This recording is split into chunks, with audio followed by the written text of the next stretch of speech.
been in the bush since I was 16, I think. Even the history about them. Some have really good history, and it's good to preserve that history and keep that going. It's our game to provide shelter for backcountry users, whoever they are. If you lose these huts, you're gone forever. Got a great group of volunteers, they're fantastic. Just connecting with people in the huts. Really, looking into, the history of New Zealand.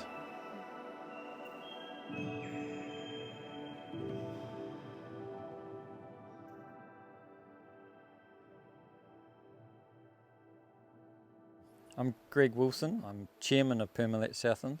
I'm also the coordinator for the hut renovation work. Permolat Southland as such is a charitable trust.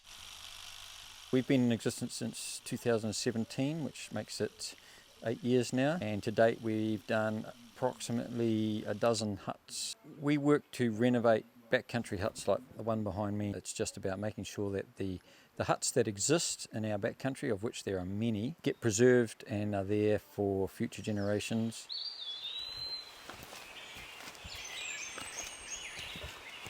Oh, so we can't talk about you behind the back then.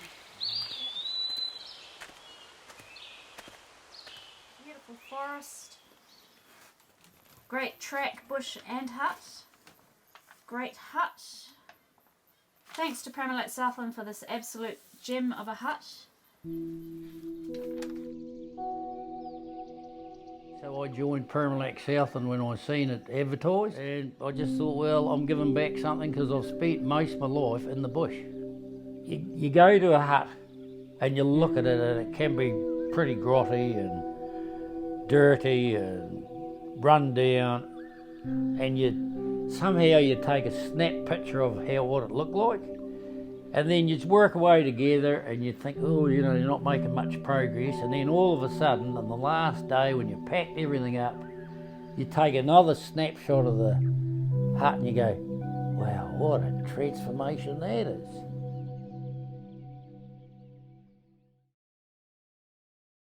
Good morning, we're at Eel Creek Hut. So here we are at Tautuku Hut. This was just a shower inside, very dark, and had no window, or we've got to replace it with clear stuff. And initially this was the end of it. It was just a tin hut. And we've added all the porch and the deck. Refixed the fireplace because it had all fallen in down on the middle with stones and rocks. The old hut used to be damp and dark and mouldy. We put in a skylight to let some light in, and panelled all the inside and the ceiling and painted it up, and now it's nice and bright. Attached this on the porch so you could keep your boots and your packs dry when you arrive. Took off all the iron on the outside, was pretty had it. We replaced it with all the new stuff that you can see now.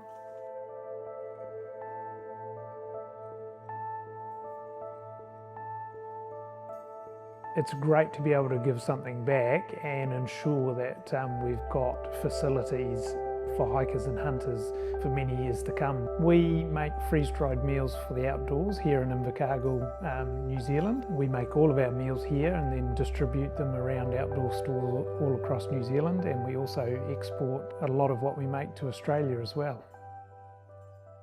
I first heard about Permolat through one of our sponsorship relations with NZ Hunter, and they did an article on backcountry huts and Permolat's establishment in looking after those huts that the Department of Conservation were thinking about disestablishing and removing. I had a great meeting with John and said yes, I'm quite happy to provide some meals, and actually, when was the next project I'd like to help out. Greg or someone or Karen or someone goes into a hut, they do a survey, so many 4x2s, so many sheets of plywood, that stuff, we need to fix that. And then you go through the checklist, and then you find out how much it costs. Sometimes you can get places to donate it. And we see that we've got some serious problems here. Only just hanging in there. 2 metres 400. See, this pile here is rotten. It's going to need replacing. That's pretty ugly, so we'll rebuild that. So we will have to source that timber to replace these pieces, because we don't want to put modern tannelised timber in an old hut with this. It wants to look the same all the way. It's completely had it. We'll leave this on so that the original was actually under here, but we'll make a steel cover for that.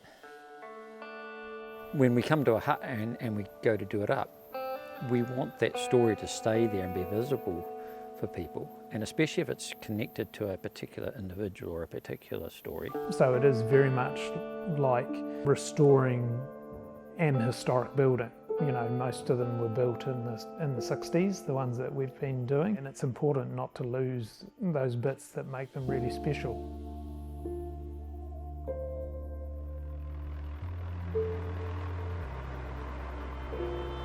We get there, we unpack the helicopter, we have a cup of coffee, you get this big list of what has to be done at the hut, and then I'll pass this round and I'll say, well, you tick what you want to do. And I always end up with the same job. I dig the big holes for the shithouses.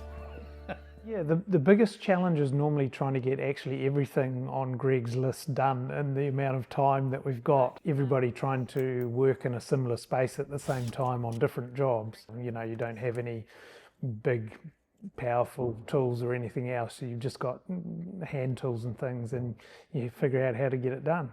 Enjoyment comes during it, from, you know, when you finish for the day and you're all sitting down and sharing a meal together. That's a very key part of the success of backcountry cuisine, dinner times in the outdoors together. You cook a feed up, everyone comes round, you get to talk to the people you're working with.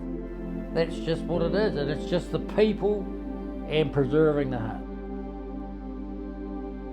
Most bush people or people that tramp have got something in common. They've all got something to tell you. My name is Dean Butchers. I'm a New Zealander.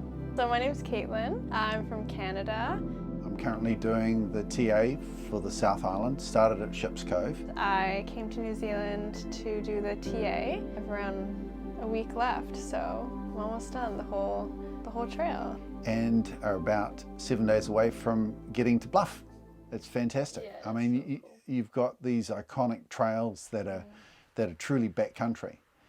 Hut life is actually one of the rich aspects of actually doing the trail. Coming from Canada, we don't really have huts, like it's not a thing. So honestly, any form of shelter is really nice. You know, I tend to walk, you know, whether it's 6 or 8 hours a day, but I'll get to a hut mid-afternoon and then enjoy those hours, late afternoon, early evening, enjoying what the hut life camaraderie provides, you know, and having conversations with other people who have similarly decided to do the TA. I really like the smaller huts, actually. There's something quite quaint about the more rustic, older huts. Dougie's hut is quite special because it's not a standard dock configuration. Was previously, as I understand it, a musterer's hut that's been reconfigured, and yet the interior of the hut has been preserved. So the old rough sawn boards on the inside of the hut are still present. It's had a new exterior cladding put on it. Most huts have kind of like a table to eat around, and there's people, like 7 people you've never met before, and you're all kind of eating dinner around the table and talking, and it really kind of brings people together. But it's just people in all walks of life and completely different stories and everything, but we're all here kind of doing the same thing, which is cool. It's literally a veritable United Nations of people who are out here on the trail, and it's really quite inspiring. Hut life is wonderful. It's just a real rich aspect of why you want to do the TA.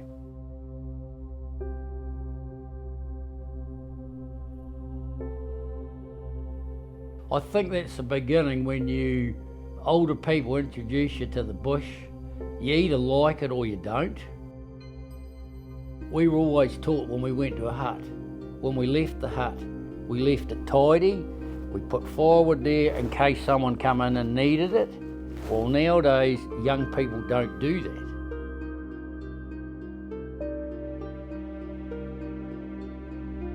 We should do more to introduce the young people to the bush early in life. They become more comfortable in the environment. Yeah, in New Zealand we're lucky that we have the Backcountry Trust who donate money towards projects. As an outdoor brand, we sponsor a number of groups, so allocating that, you know, to a good cross section of the outdoor community so that everyone can benefit is my challenge. I wanted to help Permolat as well, but I've only got enough money to do it here locally in Southland at the moment. As soon as you start using a helicopter to fly gear in and people in and out, it's a lot of money. But it's a one-off. Once you've been in and done a hut, I'll be rotted away into the ground and I know that hut will still be working. We survive and do our work on fundraising and donation. A lot of the huts that we use, that we do up, only have a small usage, maybe 50 people a year. Those 50 people that used it were to donate $10 every night they stayed in it. That's enough money for us to redo that hut every 25, 30 years completely.